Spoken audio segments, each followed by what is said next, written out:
دیکھیے محترم، اللہ تعالیٰ نے ایک اصول بیان کیے ہیں، اس کے تحت اگر آپ ساری چیزوں کو سمجھیں گے نا، پھر آپ کو صحیح بات سمجھ آئے گی۔ اصولی بات یہ ہے کہ ساری ان العزت للہ جمیعہ، پوری کی پوری عزت جو ہے نا ساری کی ساری اللہ کی ہے۔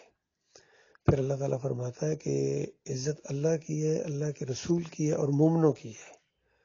تو یہاں تھوڑی سی اس کی تفصیل بیان کر دی کہ یعنی اللہ تعالیٰ نے اپنے رسولوں کو عزت دی ہے اور ایمان کی وجہ سے، مومنوں کو عزت دی ہے ایمان کی وجہ سے۔ تو یعنی یہی انسان ہے، اگر لا الہ الا اللہ، وہ یہ بنیادی چیز ہے کہ اللہ کے علاوہ کوئی معبود نہیں، یہ مومن ہو جائے گا جب اللہ کا صحیح ماننے والا ہوگا جس طرح اللہ کہہ رہا ہے، تو یہ عزت دار مخلوق ہے، اس کو عزت ملے گی۔ اور اگر وہ اللہ کے ساتھ شرک کرتا ہے تو چاہے دنیا کے لحاظ سے بادشاہی کیوں نہیں، وہ ذلیل ہے، بڑا صدر جنرل کیوں نہیں ہے، ذلیل ہے اگر وہ ایمان کی مخالفت کرتا ہے تو ساری کی ساری عزت کس کے ہاتھ میں ہے؟ اللہ کے ہاتھ میں۔ اسی لیے وہاں جو آیت ہے نا کہ جس کو چاہتا ہوں عزت دیتا ہوں، جس کو چاہتا ہوں ذلت دیتا ہوں، وہاں ساتھ ہی ہے کہ جس کو چاہتا ہوں حکومت دیتا ہوں، جس کو چاہتا ہوں حکومت چھین لیتا ہوں۔ تو بات واضح ہوگی کہ حکومت کا ملنا عزت نہیں ہے، ہاں ساتھ ایمان ہے تو پھر عزت بھی ہے، ڈبل عزت ہوگی، جس طرح یوسف علیہ السلام کی ایمان بھی، رسالت بھی اور بادشاہت بھی، یہ ساری چیزیں ایمان کے ساتھ مشروط ہیں۔ اور ایمان اگر جیسا نکل جائے گا تو ذلیل ترین انسان ہو جائے گا اس وقت۔ اور وہ جو آپ نے پھر کہا ہے کہ اللہ تعالیٰ نے اس کی قوم کی حالت نہیں بدلتا، جو اپنی حالت کو نہیں بدلے تو بدلو نا۔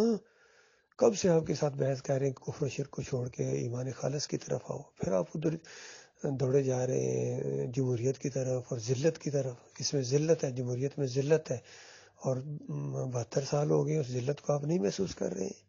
اگر یہ 72 سال پہلے ایمان خالص کی دعوت اٹھتی تو بتائیں آج معاملہ کہاں سے کہاں پہنچ چکا ہوتا۔ میں تو اس سے بھی پہلے کہتا ہوں کہ یہ جو پاکستان جب بنایا گیا تھا تو انہوں نے ظاہری بات ہے ایمان عقیدے کو تو خیر نہیں جانتے تھے، سیاسی نعرہ انہوں نے لگایا تھا پاکستان کا مطلب کیا، لا الہ الا اللہ۔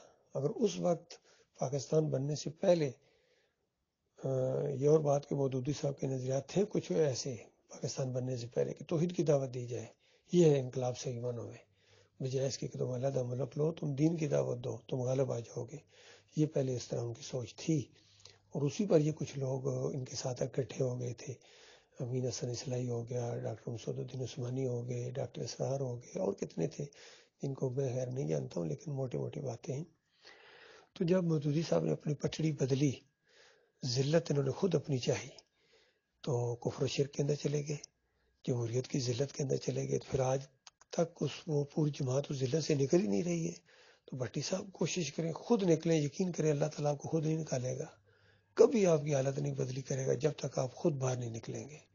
نکلیں اس سے، تھوکیں ان کے منہ کے اوپر، یہ آپ کے دوست نہیں ہیں، یہ آپ کے دشمن ہیں، یہ آپ کو ہمیشہ کی آگ کے اندر اتار دیں گے۔ پھر کیا کریں گے؟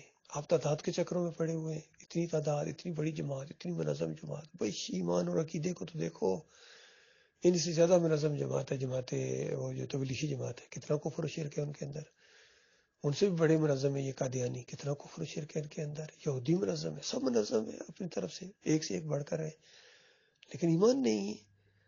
تو اس نقطے کے اوپر آپ غور کریں، سوچیں آپ، اللہ تعالیٰ آپ کو، اور یہ فراق صاحب بھی اب سن رہے ہوں گے، ان کو بھی پتہ چل جائے گا ہمارا آپس میں کیا یہ ٹاپک چھڑا ہوا ہے۔ آپ کی خیر خواہ ہیں، ہم بھائی ہیں آپ کے، پیار محبت بھی ہے، کبھی جب سخت بھی ہو جاتا ہے لہجہ، کیونکہ اللہ کے دین کی وجہ سے، الحب للہ والبغض للہ، اگر کسی کے ساتھ ناراضگی کرتے ہیں، سختی کرتے ہیں تو اللہ کی ذات کے لیے کرتے ہیں، کوئی اپنا ذاتی ہمارا آپ کا کوئی جھگڑا نہیں ہے۔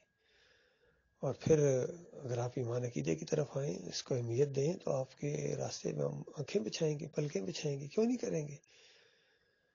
اللہ کی رضا کے لیے بھی ہوگا، اللہ کو خوش کرنے کے لیے۔ یا تو معاملہ یہی ہے کہ ہر چیز اللہ کے گرد گھومتی ہے، ایمان کے گرد گھومتی ہے، ہر چیز کو جو عزت ملی ہے نا وہ اللہ کی وجہ سے ملی ہے۔ اگر مکہ کو عزت ملی ہے، بیت اللہ کو عزت ملی ہے، مساجد کو عزت ملی ہے، علماء کو عزت ملی ہے، صحابہ کرام کو عزت ملی ہے، انبیاء کو عزت ملی ہے، فرشتوں کو، اللہ کی وجہ سے۔ اس نقطے کو سمجھیں۔